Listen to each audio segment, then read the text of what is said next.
It was 2008, and my wife, Sarah, had convinced me to spend a week at her grandmother's old cabin in the middle of nowhere, deep in the Australian bush. I'd never been there before, but Sarah had spent summers there as a child. She had fond memories of the place, swimming in the creek, hiking through the eucalyptus forests, and sitting by the fireplace on cool evenings. For me, it was a chance to escape the city, disconnect, and unwind. The cabin itself was a modest wooden structure, built in the 1950s by Sarah's late grandfather. It sat at the end of a long, winding dirt track that felt like it would never end. We drove out in my old SUV, bouncing over potholes and dodging low-hanging branches. By the time we arrived, it was late afternoon, and the shadows of the towering gum trees stretched long across the clearing. The air smelled of eucalyptus and dry earth, a scent I wasn't used to. The cabin looked exactly as Sarah had described it. Weathered wood, a tin roof that looked like it could barely hold up to a storm, and a small front porch with a rocking chair that creaked even when no one sat in it. Inside, the cabin was sparse but functional. There was a small kitchen with a wood stove, a living area with mismatched furniture, and a single bedroom with a rickety bed frame. A door at the back led to an outhouse a short walk away.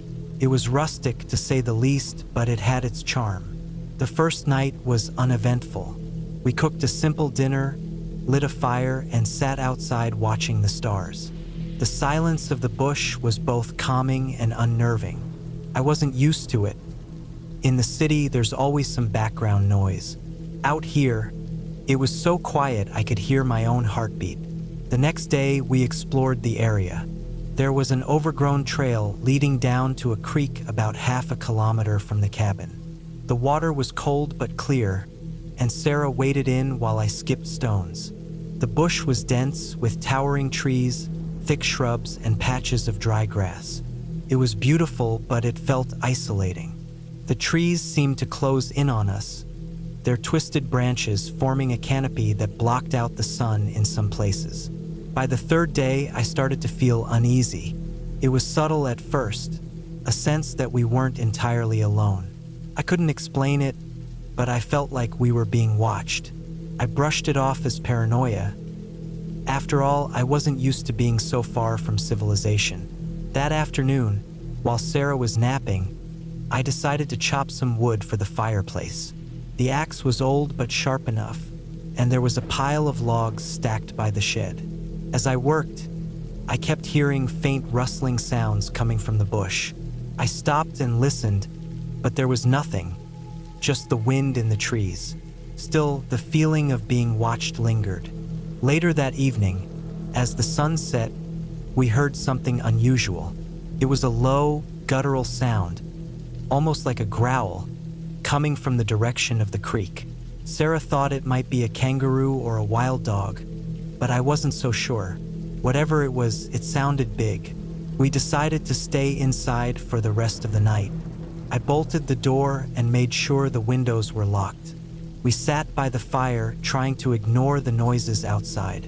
The bush seemed to come alive at night, with sounds of insects, distant animal calls, and the occasional rustle of leaves. Around midnight, I woke up to the sound of something scraping against the cabin wall. It was faint at first, but it grew louder. I lay still, my heart pounding. The sound moved around the cabin, slow and deliberate, like someone or something was circling it. I wanted to wake Sarah, but I didn't want to scare her. I grabbed the flashlight from the bedside table and crept to the window. The beam of light cut through the darkness, but I couldn't see anything. The scraping stopped as soon as I shone the light outside. The next morning, I checked the perimeter of the cabin. There were no footprints or claw marks, nothing to explain the noises. Sarah laughed it off, saying it was probably just a possum. I nodded, but deep down I wasn't convinced. On the fifth day, things took a turn for the worse. We decided to hike further into the bush, following a trail Sarah remembered from her childhood. It was overgrown and hard to follow, but we managed. About an hour in, we came across something strange. a clearing with a circle of rocks in the center, arranged in a way that didn't look natural. The rocks were scorched, as if someone had lit a fire there, but it didn't look recent. There were shards of glass scattered around, along with bits of charred wood. Sarah looked uneasy. She said she didn't remember this place, and we decided to head back. As we walked, I felt that same unsettling sensation that we were being watched. The bush was silent, too silent. No birds, no rustling leaves, just an oppressive quiet that made the hair on the back of my neck stand up. That night, the noises returned. This time, it was more than just scraping. There were thuds, like something heavy hitting the cabin walls, and faint whispers that seemed to come from all around us. I didn't sleep at all. By the 6th day, I was ready to leave, but Sarah insisted we stay until the end of the week. She didn't want to let her childhood memories be tainted by a few strange noises. Reluctantly, I agreed, but I couldn't shake the feeling that we'd made a mistake.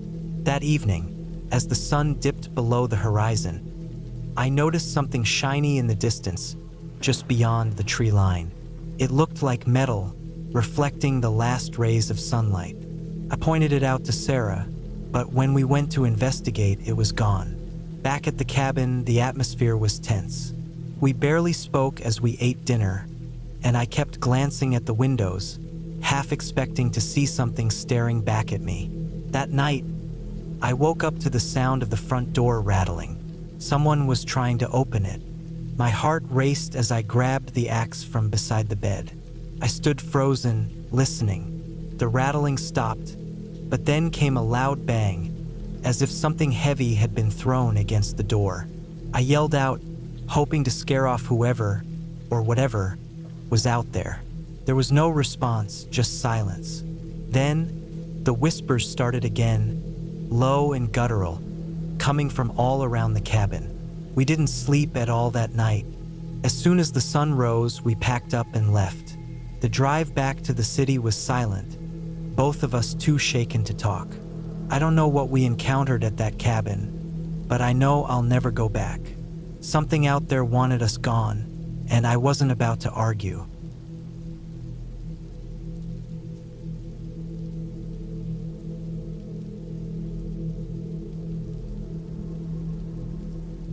It was early summer, and I just turned 27 when my aunt invited me to stay at her cabin for a week. She'd mentioned it a few times before, but I never had the time to visit. My aunt, a sharp and hardworking woman, had been a bank general manager for years. She'd built herself a comfortable life, and the cabin was one of her escapes from the chaos of her job. Her boss, Mr. Lawson, was known to visit the cabin sometimes for corporate retreats, but this time he was tagging along for a bit of fishing and some work discussions. The cabin was tucked deep into the woods near a small, remote lake in Michigan. It was one of those places where cell service barely existed, and the nearest neighbor was miles away. I wasn't thrilled about being off-grid, but the idea of a peaceful week sounded appealing after a stressful couple of months at my job. I arrived on a Monday morning. My aunt was already there, unpacking supplies in the cabin's modest kitchen. She welcomed me with a warm smile, though I could see the stressed lines etched on her face, probably from her high-pressure job. Mr. Lawson wasn't due to arrive until the evening, so we spent the day organizing the cabin and catching up. The cabin was cozy, with a small living room, 2 bedrooms, and a screened-in porch that overlooked the lake. By the time Mr. Lawson arrived, the sun was setting, casting an orange glow across the lake. He was a tall, serious man in his mid-50s with a commanding presence. I'd never met him before, but my aunt had mentioned that he was a demanding yet fair boss. He carried a briefcase in one hand and a fishing rod in the other, which I found oddly contrasting. The first couple of days were uneventful. My aunt and Mr. Lawson spent most of their time discussing bank-related issues on the porch while I took long walks in the woods or read books by the lake. The solitude was refreshing, though I couldn't shake the feeling that something was slightly off. It wasn't anything obvious, just a subtle sense of unease that crept in during the quiet moments. On the third night, we decided to have a barbecue outside. The air was crisp, and the fire crackled as we cooked burgers and roasted marshmallows. The stars were brilliant against the inky black sky, a view I rarely got in the city. It should have been a perfect evening, but the unease lingered. The woods felt too silent, and the shadows cast by the firelight seemed to stretch unnaturally long. I chalked it up to my imagination, but when I mentioned it to my aunt, she gave me a strange look and said, "The woods here are different. You'll get used to it." She didn't elaborate, and I didn't press her. Later that night, I woke up to a faint noise. It was subtle, like the creak of wood or the rustle of leaves, but it was enough to jolt me awake. I sat up in bed, listening intently. The cabin was quiet except for the occasional groan of the old wooden beams. I told myself it was just the building settling and tried to go back to sleep, but the feeling of being watched was overwhelming. The next morning, I decided to explore deeper into the woods. My aunt had warned me not to wander too far, but curiosity got the better of me. I followed a narrow trail that wound through the dense trees, the sunlight barely breaking through the canopy. The farther I went, the quieter it got. Even the chirping birds and buzzing insects seemed to vanish. After about an hour, I stumbled upon something unexpected. A clearing with an old, abandoned shack. It looked like it hadn't been touched in decades, with moss-covered walls and a roof caved in on one side. There was no path leading to it, and it didn't appear on any of the maps my aunt had in the cabin. As I approached, the air seemed to grow colder, despite the warm summer day. The shack had a single window, its glass shattered, and the door hung slightly ajar. Against my better judgment, I stepped closer. Inside, it was empty except for a rusted metal bed frame and a pile of old newspapers. The headlines were faded, but I could make out the date, 1978. A sudden snap of a twig behind me made my heart leap. I spun around, but there was no one there. The woods were still, too still. I decided it was time to head back to the cabin. That evening, I told my aunt and Mr. Lawson about the shack. My aunt's face turned pale, and she exchanged a glance with Mr. Lawson. "You shouldn't go wandering off like that," she said sternly. "These woods aren't as empty as they seem." Her reaction unsettled me, but she refused to say more. Mr. Lawson seemed unusually quiet for the rest of the night, which only added to my unease. The following night, I woke up again to the same faint noises. This time they were louder, closer. It sounded like footsteps on the porch. My heart raced as I lay there, straining to hear. The footsteps stopped, followed by the creak of the porch swing. I mustered the courage to peek out the window, but the swing was empty, gently swaying in the breeze. I spent the rest of the night wide awake, every little sound setting my nerves on edge. The next morning, Mr. Lawson announced he had some work to do and would be staying behind while my aunt and I went for a hike. We spent hours walking through the trails, my aunt unusually quiet. When I pressed her about the shack, she finally admitted that the woods had a history. Decades ago, there had been a string of disappearances in the area, but no one ever found out what happened. The shack had likely been part of an old logging camp, abandoned long before the disappearances. By the time we returned to the cabin, the sun was setting. Mr. Lawson was nowhere to be found. His briefcase was still in the living room, and his fishing rod leaned against the porch railing, but there was no sign of him. My aunt tried calling his name, but there was no response. As night fell, our concern grew. We decided to search the area, using flashlights to scan the woods. The darkness was oppressive, and the beams of light seemed to barely penetrate it. After hours of searching, we found no trace of him. Exhausted and uneasy, we returned to the cabin. The next day, we reported his disappearance to the local authorities. A search team combed the woods for days but found nothing. No footprints, no clothing, no sign that he had ever been there. It was as if he had vanished into thin air. Weeks later, after I'd returned home, I couldn't shake the experience. I started researching the area and stumbled upon an old article about the disappearances my aunt had mentioned. One detail stood out. The last person to disappear had been a logger who'd gone missing near an old shack in the woods. The description of the shack matched the one I'd found. I haven't been back to the cabin since. My aunt sold it shortly after Mr. Lawson's disappearance, saying she couldn't bear to stay there anymore. I don't blame her. Something about those woods isn't right, and I'll never forget the feeling of being watched. Sometimes, late at night, I think about the shack and the faint noises that woke me up.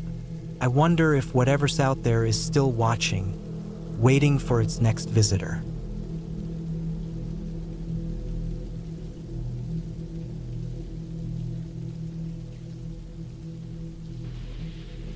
My gym partner, Steve, had always struck me as a guy who had it all together. He was in his late 30s, sharply dressed, and a successful businessman who could hold his own in a weightlifting session. While I worked a regular 9-to-5 job, Steve had the kind of lifestyle that seemed unattainable: expensive cars, tailored suits, and vacations in exotic places. We worked out together almost every day, and over time we became friends. One evening, after a brutal leg day, Steve mentioned he had a cabin in the woods about 3 hours north of the city. It was his detox zone, he said, a place to unwind away from the chaos of the business world. He suggested we take a weekend trip up there to relax, fish, and escape the noise. I hesitated at first. A remote cabin in the middle of nowhere wasn't really my idea of a good time, but Steve was persuasive. I figured it'd be a nice change of pace from my usual routine. We planned the trip for mid-September. The weather was just starting to cool down, and the forests would be alive with fall colors. Steve picked me up early Saturday morning in his sleek black SUV, and we hit the road.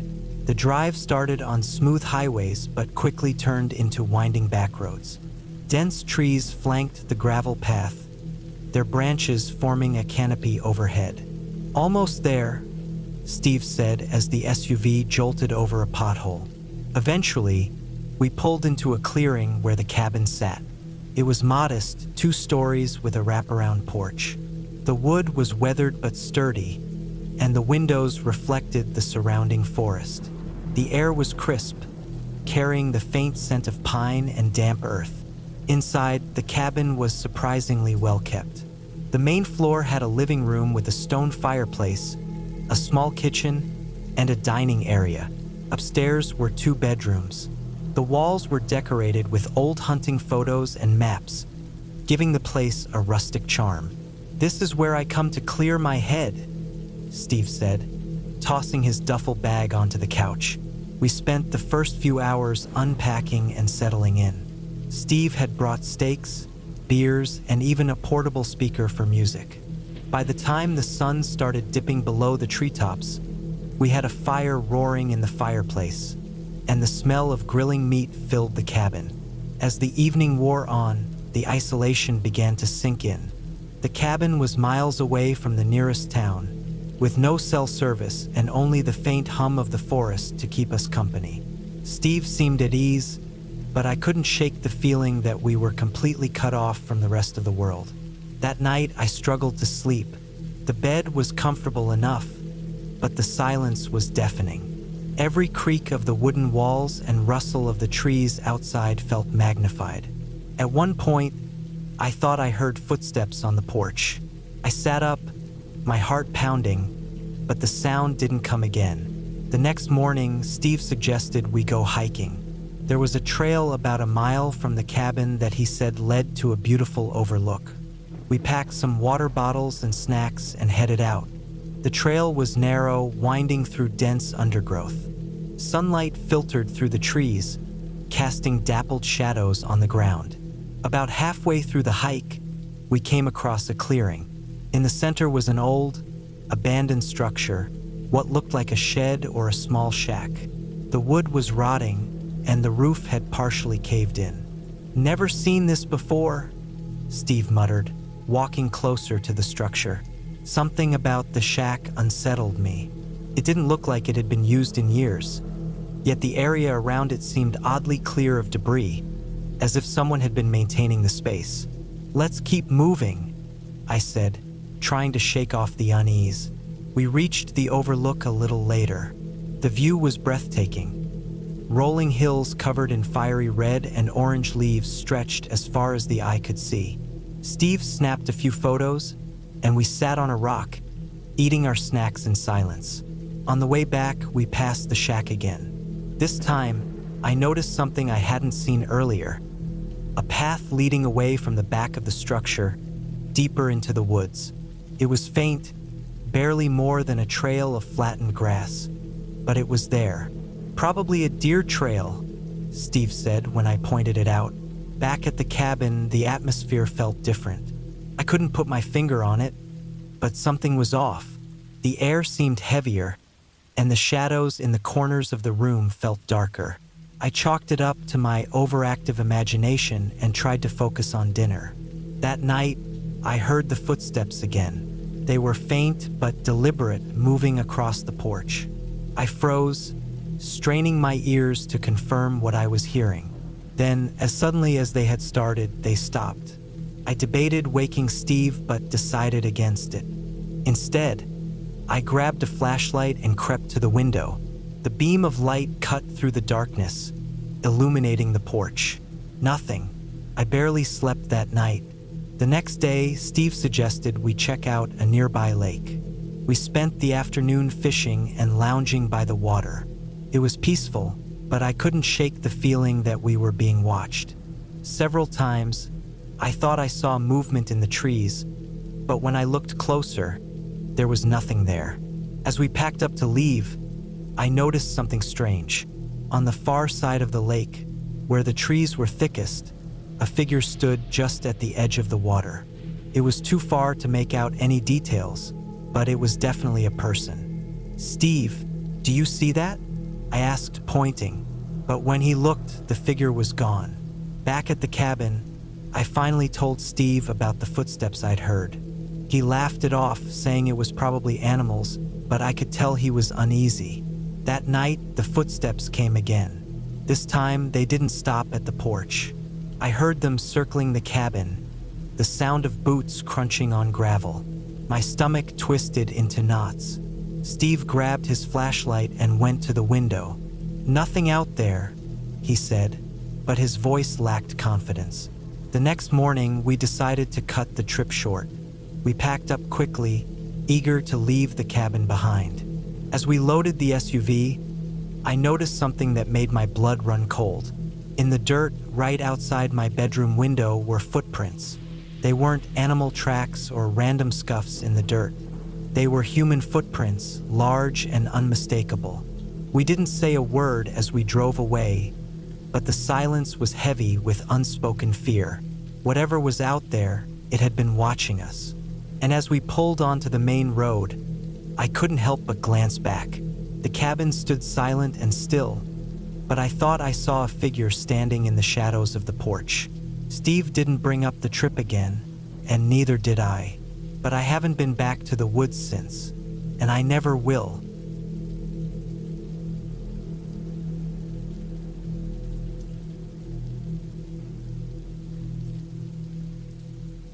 It was a wet, cold night in the middle of October, the kind that made you regret signing up for night shifts.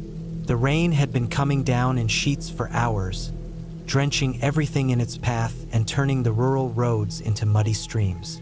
I had just started my shift, working as a deputy for the county sheriff's office in a small town tucked away in the mountains of northern Oregon.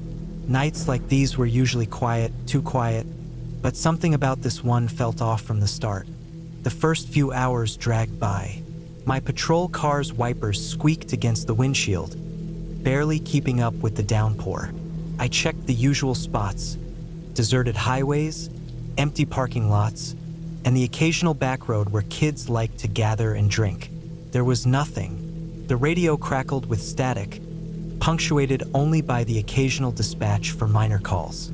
It seemed like another slow, uneventful night. Around midnight, I decided to head toward the edge of our jurisdiction, where an old logging road wound through dense forest. It was a stretch of land that rarely saw any action, but it was my job to cover it. The road was barely more than a dirt trail, carved through towering pines and thick undergrowth. The farther I went, the less the lights from town reached, until all I had was the beam of my headlights cutting through the blackness. I was about 15 miles in when I saw it, an old cabin barely visible through the sheets of rain. It sat back from the road, partially hidden by trees and overgrown brush. I knew this place. It had been abandoned for years, a relic of the logging days when families lived out here to be closer to work. Most people in town avoided it, claiming it was unsafe, but curiosity, or maybe boredom, made me stop. I parked my cruiser at the edge of the driveway, leaving the engine running. The cabin looked even worse up close. The roof sagged in places, the windows were dark and broken, and the front porch looked like it would collapse under the weight of a squirrel. But something caught my attention, a faint, flickering light coming from inside. It wasn't much, just a dim glow barely visible through the cracks in the wooden walls. But it was enough to set my nerves on edge. I grabbed my flashlight and stepped out of the car, the rain immediately soaking through my jacket. The air was thick with the smell of wet earth and decaying wood. As I approached the cabin, I noticed fresh tire tracks in the mud leading up to the front. Someone had been here recently. My instincts told me to call it in, but I hesitated. It didn't feel like an emergency, just someone looking for shelter from the storm. Still, I couldn't ignore it. I pushed open the warped door, which groaned loudly on its hinges, and shined my flashlight inside. The interior was as run down as the outside. The floorboards were warped and covered in debris, and the walls were stained with years of neglect. The faint light I'd seen from outside was coming from a single candle, sitting on a wooden table in the center of the room. Around the table were signs of recent activity: an open backpack, a half-empty water bottle, and a pile of blankets. Whoever was here had left in a hurry. I felt a chill that had nothing to do with the rain. Something about the scene didn't sit right with me. Why would someone leave their belongings behind in the middle of a storm? I scanned the room again, my flashlight catching on something tucked into the corner: a bundle of rope and what looked like a tarp. My gut twisted. The rain hammered against the roof as I moved deeper into the cabin, my boots creaking on the floor. The place was small, just a single room with a loft above. I climbed the narrow ladder to check the loft, finding nothing but a rotted mattress and a pile of old newspapers. When I came back down, I noticed something I hadn't seen before: a door partially hidden behind a curtain. It was slightly ajar, leading to what looked like a basement. I didn't want to go down there, but I couldn't ignore it. I pushed the door open, revealing a steep staircase that descended into darkness. The air was damp and heavy, carrying the faint metallic smell of rust or blood. My flashlight beam wavered as I started down the stairs, my heart pounding in my chest. The basement was cold and unfinished, with dirt floors and stone walls. My light caught on something near the far wall, a large wooden crate partially open. Inside were tools, but not the kind you'd expect to find in an old cabin. There were bolt cutters, duct tape, and a hacksaw, all clean and carefully arranged. Next to the crate was a pair of muddy boots and a coat that didn't look old or abandoned. That's when I heard it, a faint sound from above, like a floorboard creaking. My blood ran cold.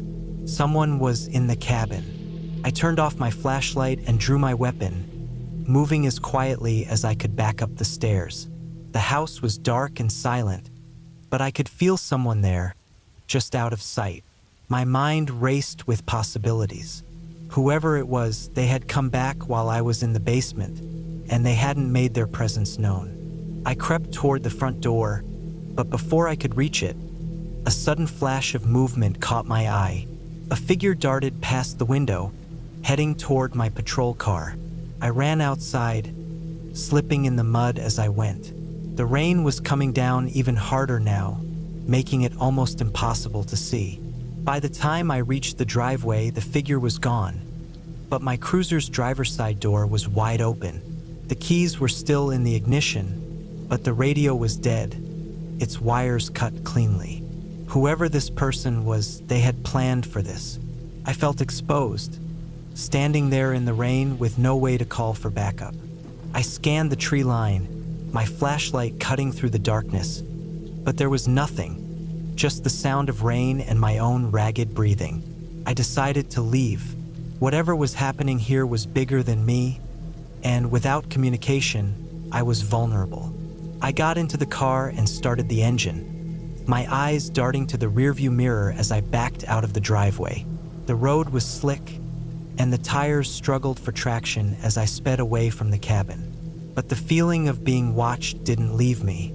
Every shadow seemed to move, every branch seemed to reach out. I drove faster than I should have, desperate to get back to town, but the rain made it nearly impossible to see. After about a mile, I noticed something strange. The same tire tracks I'd seen at the cabin were now on the road ahead of me, leading in the same direction I was going. Panic set in as I realized what it meant. Someone was ahead of me, driving away from the cabin, but I hadn't seen any other vehicles. My stomach sank as I rounded a bend and saw a truck parked in the middle of the road, its headlights off. The driver's side door was open, and there was no one inside. I stopped the car, my hands trembling on the wheel. I didn't want to get out, but I knew I couldn't just sit there. I stepped into the rain, my weapon drawn, and approached the truck. The interior was empty, but the keys were in the ignition, and a fresh set of footprints led away from the vehicle and into the woods. I followed them for a few steps before stopping. Something about the footprints was wrong.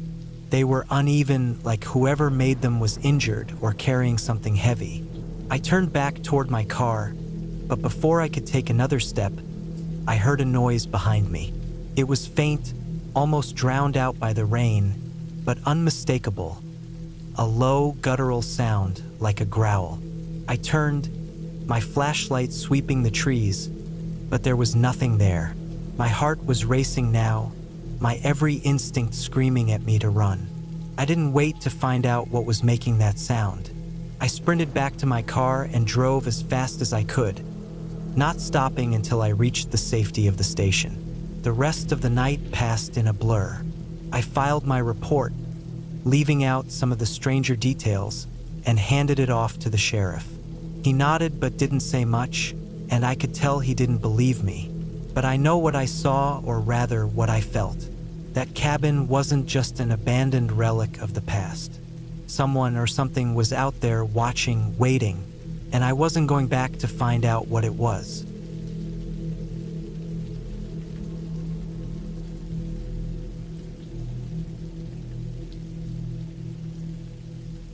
It was the summer of 2012, and I was 24 years old. My dad's old friend, Mark, had a cabin out in the wilderness, tucked deep into the forest of northern Michigan. He used to talk about it all the time, saying how it was his favorite place to unwind and get away from the noise of city life. Dad had been there a few times himself and always came back with stories of how peaceful and beautiful it was. One weekend, Mark invited me to stay there for a few days. He couldn't make it himself, but he said I'd have the place all to myself, and it was fully stocked with everything I'd need. It sounded perfect.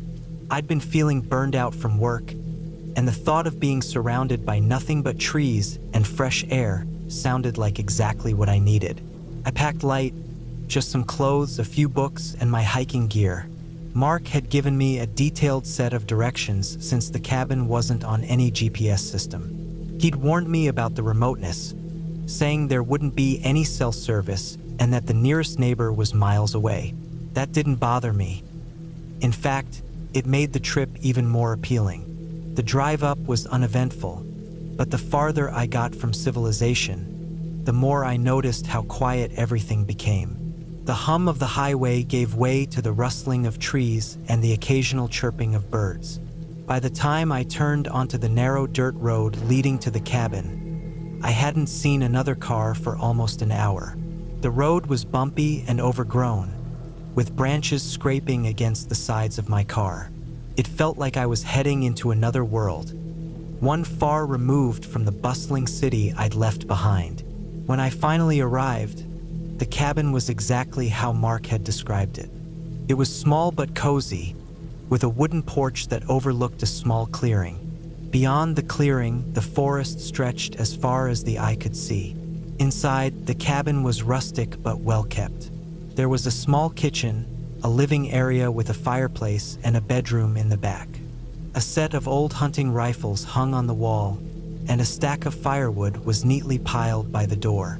Mark had left a note on the kitchen counter, welcoming me and reminding me to keep the doors locked at night. I didn't think much of it at the time. That first day was everything I'd hoped for. I spent the afternoon exploring the area around the cabin, following a narrow trail that led down to a small, crystal-clear lake. The water was so still that it reflected the sky like a mirror. I sat by the edge for a while, listening to the sounds of the forest.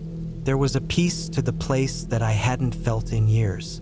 By the time I made it back to the cabin, the sun was setting, casting long shadows across the clearing. I built a fire in the fireplace, cooked a simple dinner, and settled in with one of the books I'd brought.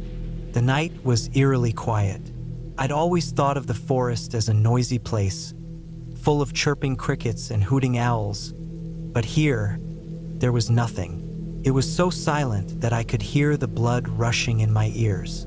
The only sound was the occasional creak of the wooden cabin as it settled. I chalked it up to the isolation and tried to focus on my book, but I couldn't shake the feeling that I was being watched. It was an irrational thought, I told myself, probably just the result of being alone in an unfamiliar place. Still, I double-checked that the doors were locked before heading to bed. I woke up in the middle of the night to a sound outside. It was faint at first, like the crunch of footsteps on dry leaves. I froze, straining my ears to listen. The sound came again, closer this time. My first thought was that it might be an animal, maybe a deer or a raccoon. But then I heard it. A low, deliberate scraping noise, like metal dragging against wood. My heart started pounding in my chest. I got out of bed as quietly as I could and made my way to the living room. The fire had died down, leaving the cabin in near darkness. I grabbed one of the rifles from the wall, even though I wasn't sure how to use it. My hands were trembling as I approached the window and peeked out. The clearing was empty, bathed in pale moonlight. The forest beyond was a wall of darkness, impossible to see into. I stood there for what felt like an eternity, waiting for the noise to come again, but it didn't. The next morning, I convinced myself that I'd imagined it. Maybe it had been a dream, or maybe the sound of the forest had played tricks on my mind. I spent the day hiking and tried to shake off the unease. But as the sun set and the shadows grew longer, the feeling of being watched returned.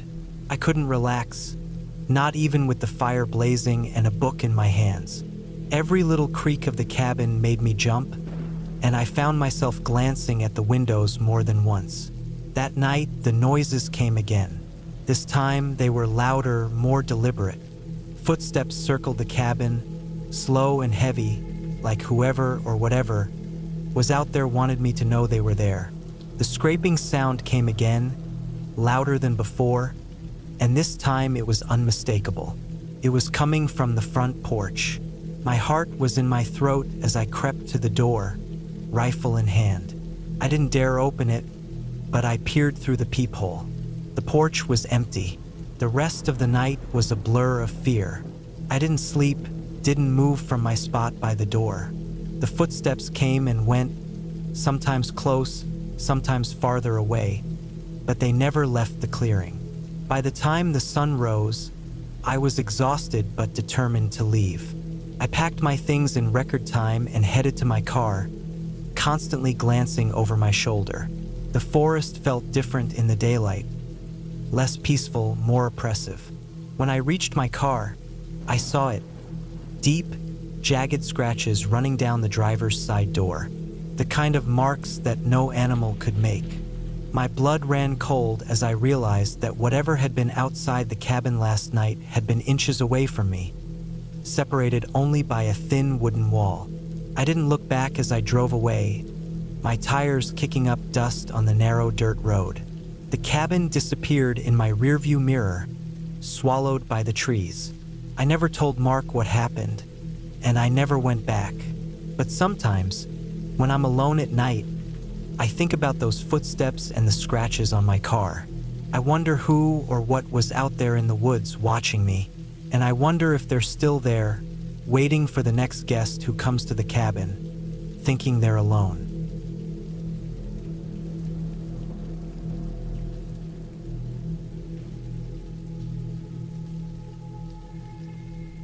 I got the job as a night security guard for a remote cabin resort in the Adirondack Mountains back in the fall of 2020. The pandemic had left me desperate for work, and while the isolation wasn't ideal, I thought it would be peaceful. The resort consisted of a dozen cabins scattered across 500 acres of dense forest, with a main lodge where guests could check in or dine. My role was to patrol the grounds, make sure everything stayed locked up, and report anything suspicious. It sounded easy enough. The manager, a middle-aged guy named Henry, handed me a flashlight, a radio, and a set of keys on my first night. "Nothing ever really happens out here," he said, as if to reassure me. "But if something does, just call me or the local sheriff." I nodded, eager to get started. My schedule was straightforward, 8 p.m. to 6 a.m. By the time my shift started, most guests had already retreated to their cabins. My patrol route covered the lodge, the cabins, and a couple of trails leading into the woods. It was the kind of place where the only sounds were the wind rustling through the trees and the occasional owl hooting. The first few nights were uneventful. I walked the same paths, shone my flashlight into the same dark corners, and locked up the same doors. Occasionally, I'd hear strange noises, branches snapping or faint rustling in the distance, but I chalked it up to wildlife. Then, one night in late October, something felt different. The air was colder than usual, and the forest seemed unnaturally quiet.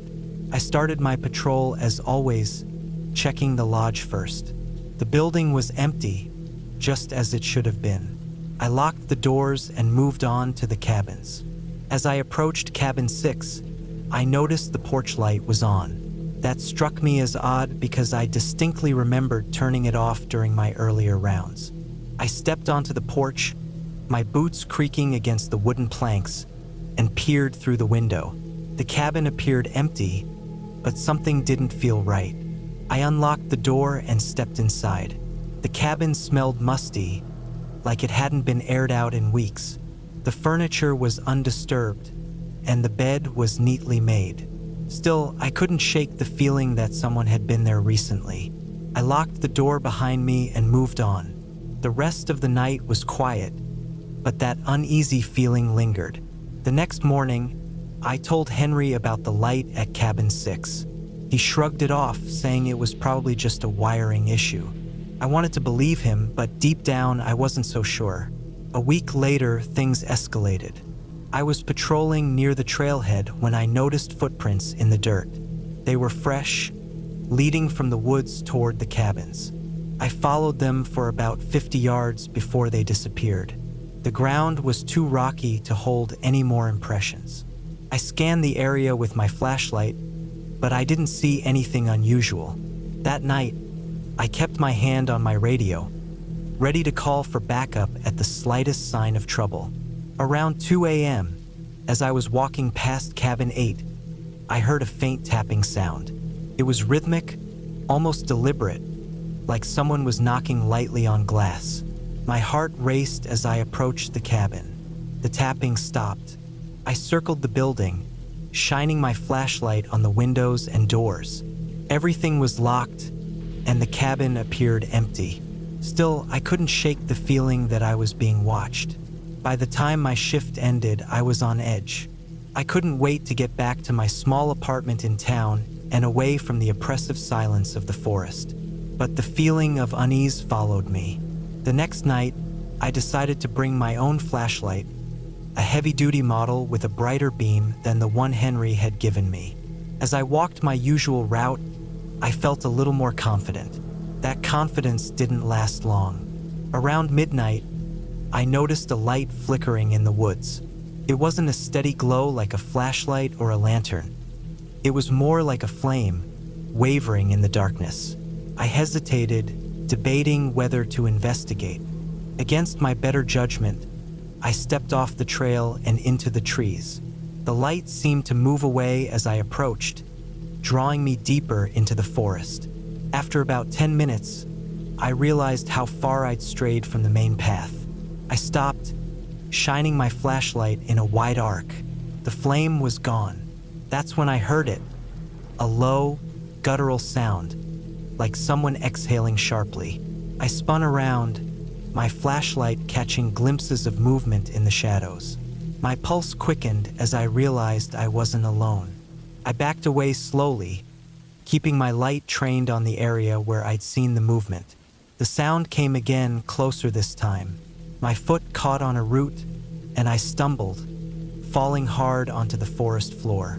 The flashlight slipped from my hand, its beam illuminating a pair of boots standing just a few feet away. I scrambled to my feet, grabbing the flashlight and shining it upward. The figure was gone. My breathing was ragged as I stumbled back toward the trail, half expecting to feel a hand grab me from behind.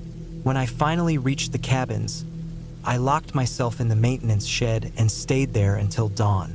I didn't report what happened to Henry. What could I say? That I'd chased a phantom light into the woods and nearly had a heart attack? He'd think I was losing my mind. Over the next few nights, I stuck to the main paths and avoided the forest entirely. But the feeling of being watched never went away. I started noticing small things. Doors I'd locked standing open, objects moved from their usual places, faint footprints in the dirt. The final straw came on a freezing night in early November. I was patrolling near the lodge when I heard a sharp crack behind me. I spun around, my flashlight revealing a man standing about 20 feet away. He was tall, dressed in dark clothing, and holding what looked like an axe. My blood turned to ice as we locked eyes. For a moment, neither of us moved. Then he took a step toward me. I bolted. I didn't care about my duties or the resort's property. I just ran. The sound of heavy footsteps followed me as I sprinted toward the parking lot. My truck was parked at the edge of the lot, and I fumbled with my keys as I reached it. I jumped in, locked the doors, and started the engine. My headlights illuminated the man standing at the edge of the lot, his axe glinting in the light. He didn't chase me as I sped away, but the image of him standing there burned into my mind. I quit the next day. Henry seemed annoyed but didn't press me for details. I didn't bother explaining. To this day, I don't know who that man was or what he wanted. But sometimes, when I'm alone at night, I see his silhouette in my mind, standing silently in the dark, watching, and I wonder if he's still out there, waiting for his next victim.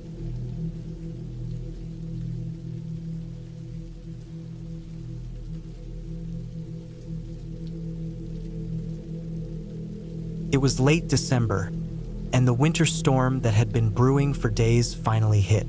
The weather reports called it a once-in-a-decade blizzard. I didn't pay much attention at first. I had planned this solo cabin retreat months in advance. The idea was to disconnect, spend some time off the grid, and reset. The cabin was tucked deep in the Adirondacks, about 20 miles from the nearest small town, surrounded by thick forest and snow-covered hills. It was an old family property, used more often in the summer, but I figured it'd be a perfect winter hideaway. The day I arrived, everything seemed fine. The air was crisp, the snow already heavy on the ground but manageable. The cabin itself was simple but sturdy. One large room with a fireplace, a kitchenette, and a small bedroom off to the side. It had a generator for power and enough firewood stacked outside to last weeks. I brought enough supplies for 2 weeks: canned goods, bottled water, and a few comfort items like coffee and my favorite blanket. The first night passed without issue. I lit a fire, curled up with a book, and let the howling wind outside lull me to sleep. It was peaceful, exactly what I'd been hoping for. The storm was just starting, but it didn't worry me. I'd grown up around winters like this. I knew how to handle myself. The second day, the wind picked up. The snow came down harder, and the temperature dropped. The windows frosted over so thick I couldn't see out of them. I spent most of the day indoors, pacing the cabin, sipping coffee, and keeping the fire going. The storm made it impossible to venture outside, so I stayed put, trying to enjoy the isolation. That night, things started to feel off. I heard noises. At first, I told myself it was just the wind or snow falling off the roof. But these noises were different, sharp, deliberate. A creak on the wooden porch, like someone stepping lightly. A faint tapping against the window that seemed too rhythmic to be random. I checked outside but saw nothing. The storm was a whiteout by then, and even with a flashlight, I couldn't see more than a few feet ahead. I locked the doors and windows before bed, reassuring myself it was just the storm playing tricks on my ears. Still, I kept waking up throughout the night, feeling uneasy, like I wasn't alone. By the third day, the storm was relentless. The wind howled so loud it drowned out almost every other sound. I tried to distract myself by chopping firewood in the small covered area near the cabin. It was grueling work, but it kept me warm and busy. When I finally came back inside, I noticed something strange. The back door, which I was sure I had locked, was slightly ajar. My stomach dropped. I froze, staring at the door, half expecting someone to step inside. But nothing happened. I grabbed the heaviest object nearby, a fireplace poker, and cautiously checked every corner of the cabin. There was no one, no sign of forced entry, just the door swinging slightly in the wind. I told myself I must have forgotten to lock it earlier. Still, I double-checked every lock and wedged a chair under the doorknob before going to bed. That night, I didn't sleep much. The noises outside grew louder, and at one point, I was certain I heard footsteps crunching through the snow around the cabin. They stopped near the bedroom window, paused, then continued around the back. I stayed in bed, heart pounding, gripping the poker I'd brought with me. Morning couldn't come fast enough, but when it did, it brought no relief. The storm showed no signs of letting up, and now I was starting to feel trapped. I decided to venture out to see if there were any tracks around the cabin. But when I stepped outside, all I saw was a smooth blanket of fresh snow, untouched except for my own footprints leading to the woodpile. That didn't make sense. I was sure I'd heard footsteps. I walked around the cabin again, scanning the ground, the trees, the forest beyond. Nothing. The fourth day was the worst yet. The generator started acting up, flickering on and off. I had enough firewood to stay warm, but the idea of losing power entirely was terrifying. The isolation, the storm, the strange noises. I was starting to feel like I was losing my grip on reality. That night, the tapping at the window returned. It was louder now, more insistent. I stayed in the main room by the fire, refusing to go to bed. I didn't even want to look at the windows, afraid of what I might see. And then, around midnight, the power cut out completely. The cabin was plunged into darkness, the only light coming from the fire. I sat there, clutching the poker, every muscle in my body tense. That's when I heard it, the creak of the floorboards near the door. Not the wind this time, not the storm. It was slow, deliberate, and unmistakable. I didn't move, didn't breathe. I just sat there, staring at the door, waiting for whatever was on the other side to make its move. But nothing happened. The creaking stopped, and the cabin was silent again except for the crackling fire. When morning came, I was too shaken to eat or think clearly. I decided I couldn't stay another night. I packed what I could and prepared to leave, storm or no storm. But when I opened the cabin door, I froze.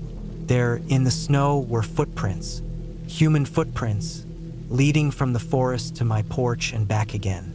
They weren't mine. I left the cabin that day, abandoning most of my supplies. The storm was brutal, and the trek back to the main road was the hardest thing I've ever done. But I made it bruised, frozen, and terrified. I never went back to the cabin. I don't even like thinking about it. Whatever or whoever was out there, I don't want to know. But sometimes, late at night, I'll hear that tapping sound in my head, as clear as if it were right outside my window, and I wonder if it ever really left me.